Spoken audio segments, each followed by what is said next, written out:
Napenda nikukaribishe tuendelee na kipindi chetu cha uongozi, lakini katika kipindi hiki cha uongozi tunaendelea na ile mada yetu pendwa ya swala zima la uelewa wa kijamii. Kumbuka nimeshawahi kuzungumza na wewe kwamba uelewa wa kijamii karibu ni kila kitu katika maisha yako. Wewe unataka kuachieve ndoto zako au unataka kufikia malengo yako tofauti tofauti, kimsingi huwezi kukwepa watu, kwa sababu popote utakapokwenda utakutana na watu, nyumbani watu, shuleni watu, kazini watu, katika biashara unakutana na watu. Kwa hiyo huwezi kukwepa watu, na hawa watu ndio wanaoleta mahusiano na kihisia katika jamii ambayo wewe unakuwa unashughulika nayo. Kwa hiyo kuna hitaji kubwa sana la wewe kuwa vizuri katika masuala mazima ya kiuelewa wa kijamii. Leo katika kipindi hiki tunaenda kuzungumzia juu ya nguzo 4 muhimu ambazo hizo ukiwa nazo ama ukizielewa zitakusaidia wewe kuweza kuongeza nguvu yako ama uelewa wako katika masuala mazima ya uelewa wa kijamii. Kabla tujaendelea na kipindi hiki, naomba nikukaribishe, kama ni mara yako ya kwanza, uweze kusubscribe, lakini pia nikukaribishe uweze comment, kulike na kushare ili kuonyesha thamani ya hiki kipindi ambacho tunakuletea. Kwa hiyo naomba nikukaribishe tuende moja kwa moja tukaangalie nguzo kuu 4 za uelewa wa kijamii, au tunaweza tukasema ni pillars. Unapokuwa unajenga jengo, kuna nguzo ambazo zinawekwa kushikilia jengo. Kwa hiyo katika hizi nguzo zinakusaidia wewe kuweza kuwa na uelewa mpana wa masuala ya kijamii au mahusiano katika jamii, lakini pia zitakusaidia uweze kuwa bora zaidi katika eneo hilo. Kwa hiyo nguzo ya kwanza ambayo tunaenda kuiangalia kimsingi ni huruma.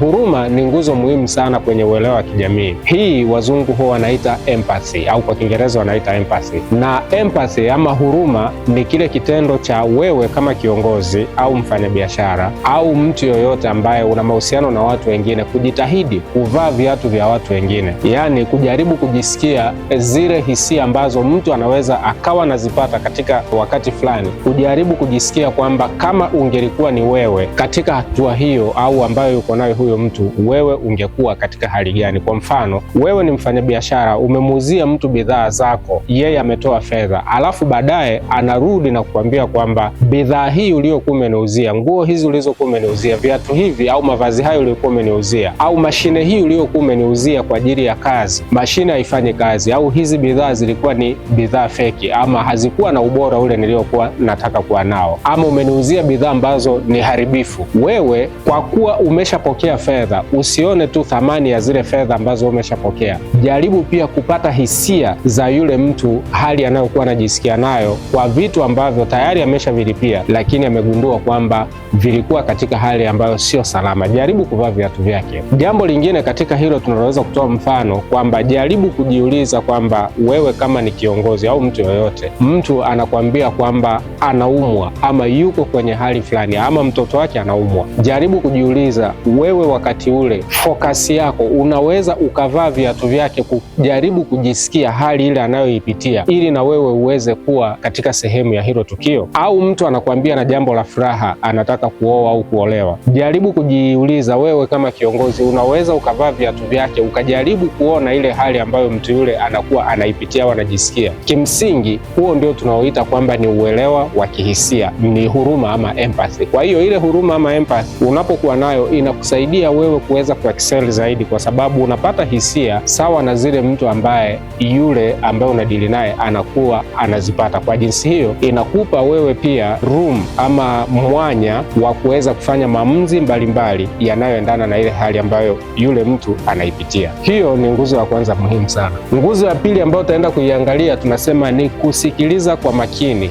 Kwa Kiingereza tunasema active listening. Kusikiliza kwa makini ni kitu muhimu sana, kwa sababu unapokuwa unasikiliza inakupa nafasi ya wewe kuelewa zaidi. Ndio maana katika kusikiliza huwa tunasema kwamba ukishasikiliza, maana yake ni kwamba akili yako na moyo wako viko tayari kujifunza na kuelewa baadhi ya mambo, au hasa katika ule muktadha wa kitu kinachozungumziwa. Ndio maana mtu mwingine anapokuwa na kueleza jambo lake, wewe ukajaribu kuonyesha kwamba labda unalijua kabla yeye hajakueleza, kuna mtu mwingine anaona hana hamu tena ya kuendelea kuzungumza na wewe ama kukueleza zaidi, kwa sababu anaona kama vile wewe umejiweka kwenye nafasi ya ujuzi zaidi kuliko vile yeye ambavyo angeweza kujisikia. Kwa hiyo ataondoka pale ameabeba yale yote ambayo angependa akufahamishe au akupe taarifa, ataondoka nayo akiwa nayo moyoni mwake, lakini wewe utakuwa umeyakosa. Lakini pili ni kwamba anaondoka akiwa na picha ambayo sio nzuri kwako. Lakini tatu, kuna uwezekano kabisa kwamba wewe ukakosa kitu cha msingi katika yale ambayo yule mtu alikuwa anataka kukuambia. Kwa hiyo kwenye active listening, ama tunasema kwamba kusikiliza kwa makini, inakupa wewe fursa kama mtu kwenye jamii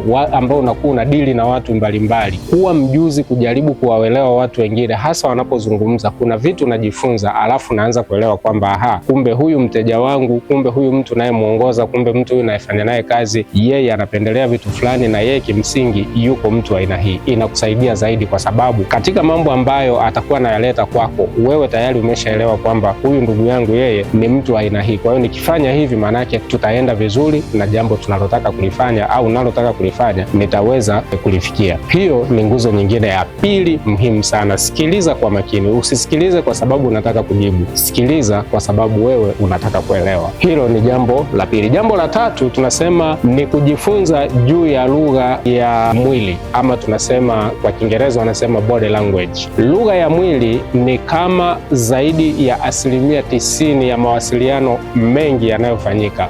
Watu tunasema macho yanazungumza, mwili wa mtu unazungumza, viungo alivyokuwa navyo mtu vinazungumza. Kuna ishara ambazo mtu anaweza akazitoa na akaonyesha kabisa kwamba hayupo tayari kwa hicho kitu kilichopo mbele ama kinachozungumzwa. Kuna mtu ambaye anaweza akaonyesha ishara fulani, akaonyesha kama vile amekuwa bored, amechoka, hataki kusikiliza. Kuna mtu ambaye anaweza akatoa ishara fulani, akaonyesha kwamba amechukizwa na kile kitu ambacho kinaendelea. Lakini wewe kama kiongozi, wewe kama mfanyabiashara, wewe kama mtu ambaye unataka kuwa vizuri na watu wengine katika jamii, wewe kiongozi bora, ukielewa lugha ya mwili itakusaidia kujua kwamba hii ishara aliyoifanya mtu huyu inakusudia kuzungumza nini? Je, yuko tayari katika hiki kitu ambacho mimi tunazungumza? Ndiyo maana huwa tunasema na tunawaambia viongozi kwamba moja principle muhimu ama kanuni muhimu sana katika mawasiliano na watu wengine, jaribu kuwasiliana na wengine ukiwa unazungumza kwa kutazama nao machoni, kwa sababu yale macho yanakuwa na taarifa ambazo unaweza ukazipata na kujua ni kitu gani zaidi ambacho kinatakiwa kufanyika kwenye muktadha wa mambo ambayo mnakuwa mnayajadili au yanayokuwa yanawalenga wale watu ambao unazungumza nao. Fikiria wewe kama ni kiongozi huko kwenye mkutano, alafu unazungumza na umati mkubwa wa watu. Unapowauliza swali hakuna aliyepo tayari kujibu, ama wote wameinamisha vichwa, maana yake kuna kitu fulani wanaashiria juu yako. Ni lazima uweze kuwa na uwezo wa kugundua kwamba huku nakoelekea ama wanakupenda zaidi ama hawakupendi zaidi, ili uweze kubadilisha gia na kwenda nao sambamba na vile inavyopaswa kwenda. Hiyo ni nguzo nyingine muhimu sana ya tatu. Nguzo ya nne na ya mwisho tunasema ni kutawala hisia zako. Kutawala hisia zako, ama kwa Kiingereza watu tunasema ni self regulation. Kwenye swala zima la emotion intelligence ama uelewa wa kihisia, swala la kutawala hisia zako ni muhimu sana. Nimeshawahi kusema kwamba mtu anaweza akawa na furaha kubwa ikageuka kuwa jambo lingine ambalo sio zuri, ama mtu anaweza akawa yuko katika hasira sana kubwa, alafu baadaye akasababisha madhara makubwa kutokana na zile hasira zake. Ndio maana huwa tunasema kwamba ni lazima uwe na uwezo wa kuweza kujikontrol mwenyewe ama kujiwekea vidhibiti mwendo ndani ya mwili wako. Una hasira, fikiria ni kitu gani, jua kwamba mimi na hasira haraka. Kwa hiyo inakusaidia wewe kama kiongozi, unapokuwa umepishana na wenzako katika mambo fulani fulani, wewe unajua kabisa kwamba ni hatua gani nitakayoweza kuichukua. Ama pia ukisha wewe jielewa kwamba wewe ni ya aina gani au ni vitu gani ambavyo vinakupelekea kwenye hatua fulani fulani, maana yake inaweza ikakusaidia wewe kujizuia ama kujidhibiti, kujizuia vile vitu visiweze kutokea, au wewe usijiingize kwenye mazingira ya vile vitu ambavyo vinaweza vikakuletea athari na jina lako likatoweka ama jina lako likageuka kuwa kitu kibaya.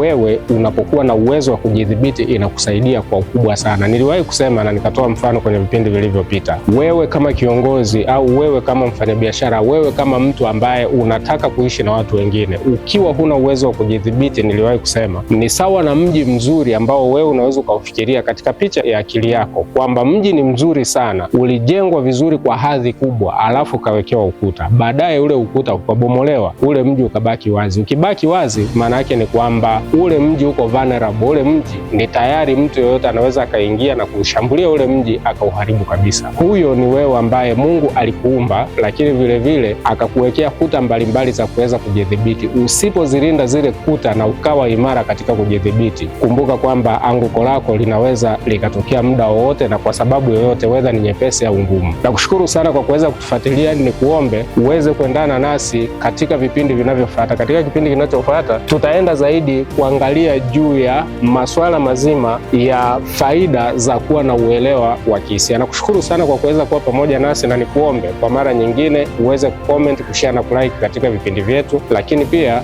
nakuomba sana uweze kutufuatilia kwa ajili ya kupata maarifa zaidi. Katika siku zote huwa tunasema kwamba kila kitu kinaanza na wewe. In that case, it begins with you. Do your best and God shall do the rest. Asante na wakati mwema.